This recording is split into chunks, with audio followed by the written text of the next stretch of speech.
ঐক্য হলো দলের ভিতরে আভ্যন্তরীণ ঐক্যের প্রয়োজন, আর একটা হলো দেশের ভিতরে রাজনৈতিক দলের ঐক্যের প্রয়োজন।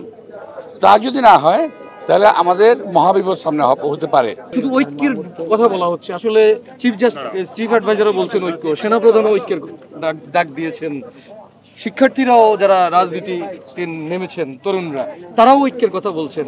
আসলে এই ঐক্যটা কাদের মধ্যে একটু যদি ব্যাখ্যা করে বলতেন, আমরা আসলে সাধারণ মানুষ বুঝতে পারি। ঠিক আছে, শীতলক্ষণ দেখেছো? দেখছো নাকি শীতলক্ষণ দিতে শোতে একদিকে হলো লাল পানি, একদিকে হলো কালো পানি, বুঝছো? একদিকে নীল, একদিকে হলো লাল, মানে বালু রঙের মতো।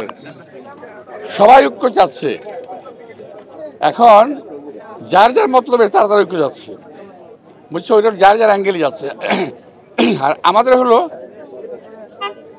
প্রথম থেকেই আমরা ঐক্যের কথা বলতেছি, প্রথম থেকেই। একটা ঐক্য হলো দলের ভিতরে আভ্যন্তরীণ ঐক্যের প্রয়োজন, আর একটা হলো দেশের ভিতরে রাজনৈতিক দলের ঐক্যের প্রয়োজন। তা যদি না হয় তাহলে আমাদের মহাবিপদ সামনে হতে পারে, এরকম একটা ধারণার উপর সবাই বলছে বলে আমি বিশ্বাস করি।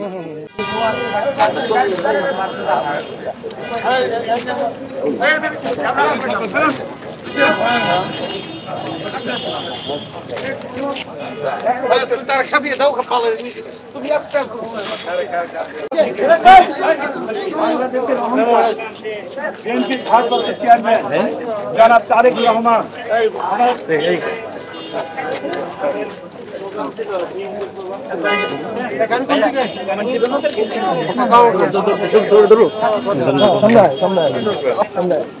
কে কে দিচ্ছে?